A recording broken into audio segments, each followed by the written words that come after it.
Друзья, всем привет! С вами снова Андрей, и мы продолжаем изучать русский язык по коротким рассказам на канале Русторис.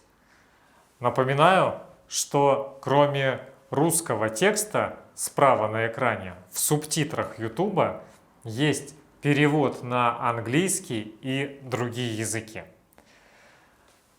А мы начинаем. Сегодня рассказ про очень необычное увлечение. Итак, поехали.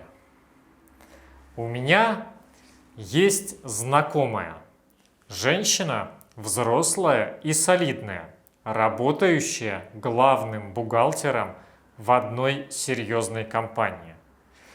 У нее есть любимое увлечение – лазить по деревьям. Несмотря на свою полноту, делает она это ловко и красиво, можно сказать элегантно. Соседские мальчишки ей завидуют, а ее уже взрослые дочери краснеют и стыдятся своей хулиганистой мамы.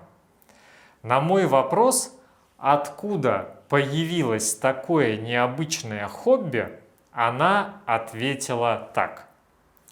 Лазать я начала уж и не помню со скольки лет. Точнее, начала со скольки себя помню. Еще в детском садике мы с моим другом детства Антоном сбегали от воспитателей и искали приключения. Ловили ящериц, собирали разные камни и пробовали лазить по деревьям. В школе я залезала уже высоко для своего возраста, выше мальчишек. Тогда я лазала не столько ради плодов, сколько ради интереса забраться повыше и посмотреть на окрестности с высоты. Во дворе у моей бабушки были прекрасные ветвистые деревья. Там мое мастерство стало улучшаться.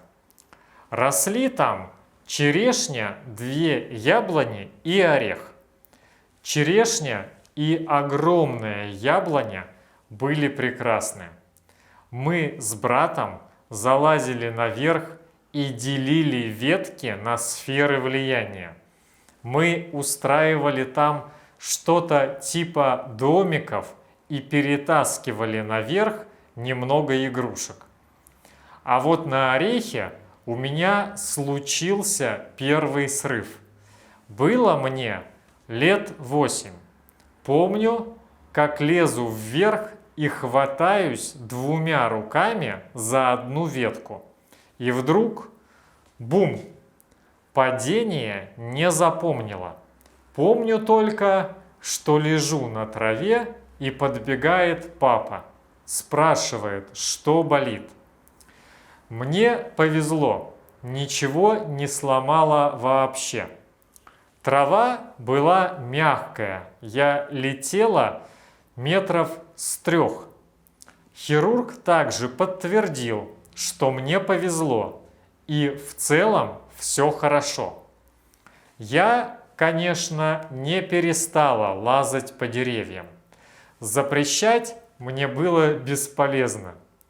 И чтобы как-то обезопасить процесс, папа рассказал мне пару приемов лазания по деревьям. Они просты. Нужно иметь 3 точки опоры на дереве. Рука, рука, нога. Нога, нога, рука. Лучше не хвататься обеими руками за одну ветку, если в ней не уверен и есть возможность схватиться за 2 ветки. После соблюдения этих нехитрых рекомендаций мое лазание стало быстро улучшаться.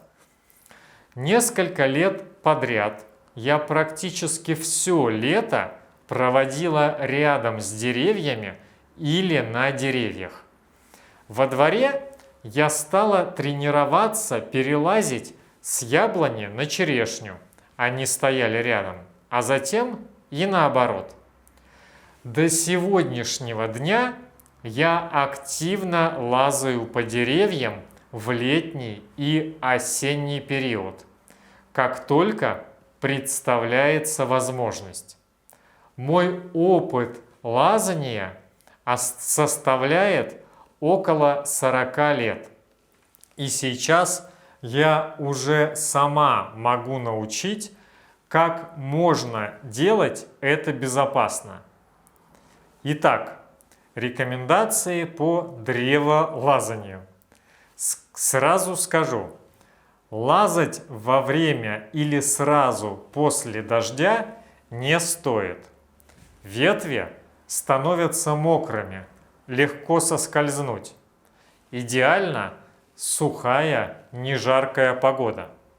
На вас должны быть удобные обувь и одежда, которые не жалко порвать, если так получится. Одежда не должна стеснять движение. Мне обычно комфортно лазить в кроссовках, шортах и какой-нибудь футболке или майке. Волосы лучше убрать в хвост, они будут мешать. Можно лазать босиком, но не на всех деревьях это удобно. На очень высокие деревья стоит лазать только со страховкой, веревками и системой. Поскольку случайное падение может быть опасно. Учитесь сначала на низких деревьях, а если вас тянет на высокие, то делайте это только со страховкой и страхующими друзьями.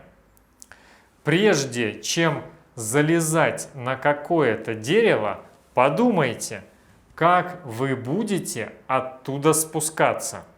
Спуск часто бывает труднее, чем подъем. Желательно посмотреть на землю вокруг дерева. Ведь если вы залезли, а понимаете, что просто по стволу не спуститесь, надо будет прыгать. И лучше заранее наметить место для приземления и подготовить его. На всякий случай. Старайтесь избегать слишком старых деревьев. Они часто бывают трухлявыми, и вроде бы надежная ветка может обломиться в самый неприятный момент. Нужно иметь 3 точки опоры на дереве. Рука, рука, нога. Нога, нога, рука. Рука, нога, задница и так далее. 2 точки опоры уже не столь устойчиво, хотя иногда другого варианта нет. Лучше не хвататься обеими руками за одну ветку, если в ней не уверен. Или если есть возможность схватиться за 2 ветки. Если одна ветка сломается, за вторую вы удержитесь. Если приходится хвататься за одну ветку, дополнительно убедитесь в ее надежности.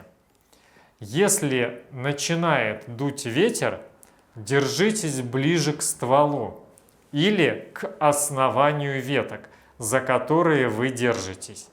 Ставьте ногу устойчиво, чтобы она не соскользнула с ветки, когда вы перенесете на нее вес. Лучше ставить поперек ветки. Избегайте постоянно смотреть вверх на верхние ветки. С них часто падает мусор, который может запорошить вам глаза. Если произошло нечто непредвиденное, не паникуйте. Сломалась ветка, вы внезапно забыли, как спускаться. Ничего страшного. Укрепитесь устойчиво на дереве, переждите немного, успокойтесь, подумайте и затем продолжайте маневр с учетом сложившейся ситуации. Что делать, если вы падаете? Если вы падаете вертикально, старайтесь всеми силами зацепиться за ветки. Если это не удается и вам светит земля, группируйтесь, прячьте голову, пружиньте руками и ногами. Старайтесь в этом случае перевернуться в полете и упасть на лапы, как кошка, а не на спину. Если падение произошло и где-то ощущается резкая боль, лучше вызвать скорую и врачей. Даже если боли нет, но вы упали на спину, также стоит вызвать медиков. Поэтому так важно наличие друга, который будет находиться вместе с вами и вызовет, если надо, врачей. В любом случае, посещение хирурга, ортопеда, рентгена после падения обязательно. Лазанье по деревьям укрепляет мышцы, улучшает растяжку, развивает аналитические способности. Также лазанье способствует развитию чувства прекрасного и чувства перспективы. И есть еще много-много плюсов, говорит женщина. А в ее случае лазанье по деревьям еще и помогло ей найти счастье в жизни. Ее муж любит рассказывать, что просто не смог пройти мимо девушки, сидящей на дереве. Остановился и не смог уйти. Друзья, вот такой рассказ о таком необычном увлечении. А есть ли какие-то необычные увлечения у вас? Расскажите в комментариях, пожалуйста. А у меня на сегодня все. Спасибо, что смотрели этот выпуск. Огромной вам удачи и пока!